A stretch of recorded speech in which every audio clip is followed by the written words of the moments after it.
You see, unfortunately, we're not in a position where we can change the world to make it align with the books behind me, because the world has changed. So what we have to do instead is take the books and try to see how that works in the world we find ourselves in.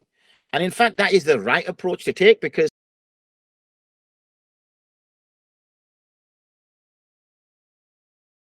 the people who are genuine, because the intentions are genuine, the intentions are pure, and it's the lack of knowledge that creates the problem, right?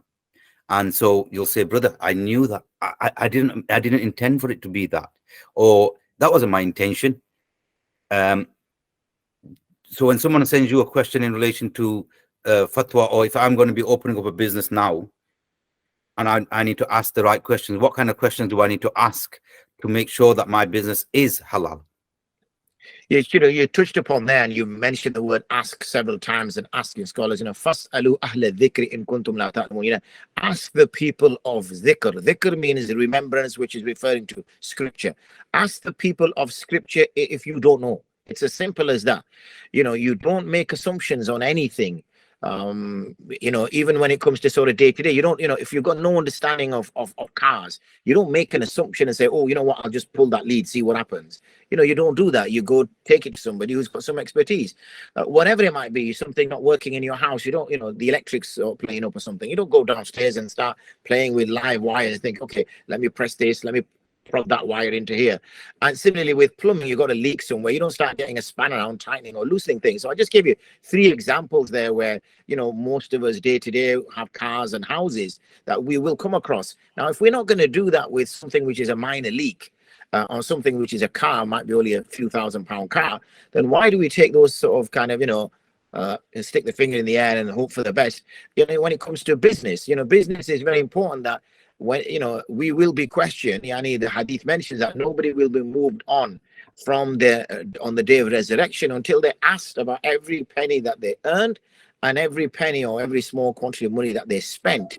So if there's going to be that issue where we're going to be questioned about what we've earned and where we've spent it, then surely isn't it an idea to ensure that somebody who has knowledge of this is given access?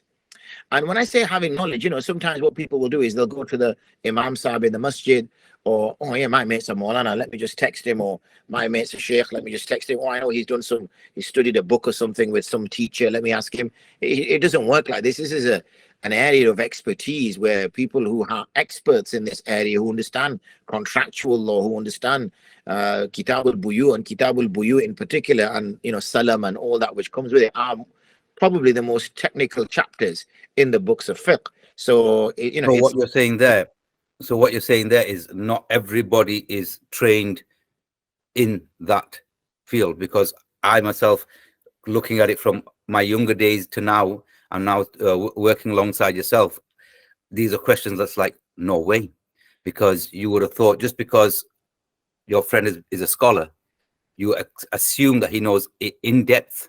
You assumed, and the scholar never says that. I've never come across, and it's our ignorance, isn't it? That we take an assumption and we send a text message or a passing. You finish a salah and you're walking through the corridor. You ask Mufti Sahib or Mawlana Sahib a quick question, and you take it as if he's gone through the whole of your business. 100% there. You'll find that for most of those who graduate, most of the ulama, their main preoccupations will be serving the community. They'll still go through the 7-8 year course, but once they graduate, they might be literally teaching with so much ilm. But what happens is they don't necessarily find a role within community that is utilizing those skills. So what you'll find is the majority, 95%, will take up imamat. They will lead the 5 daily prayers. They will lead the janazah. They will be there for Eid Salah. And therefore, they will also be there to teach Qaida and Quran and very basic fiqh about how to pray Salah, Tahara, and things of that matter. Why? Because that's the area they move into once they graduate. Very, very few will end up either, this is obviously the will of Allah, that will direct them towards niche areas where they will be considered as experts. Now, I refer to them as research scholars, research muftis, or I apply the label of a faqih. What I mean by a faqih is somebody who actually has the skills, both the skills and the experience to take what's behind us, the traditional books, and apply them in contemporary circumstances. And it's making that leap. You see, unfortunately, we're not in a position where we can change the world to make it align with the books behind me, because the world has changed. So what we have to do instead is take the books and try to see how that works in the world we find ourselves in.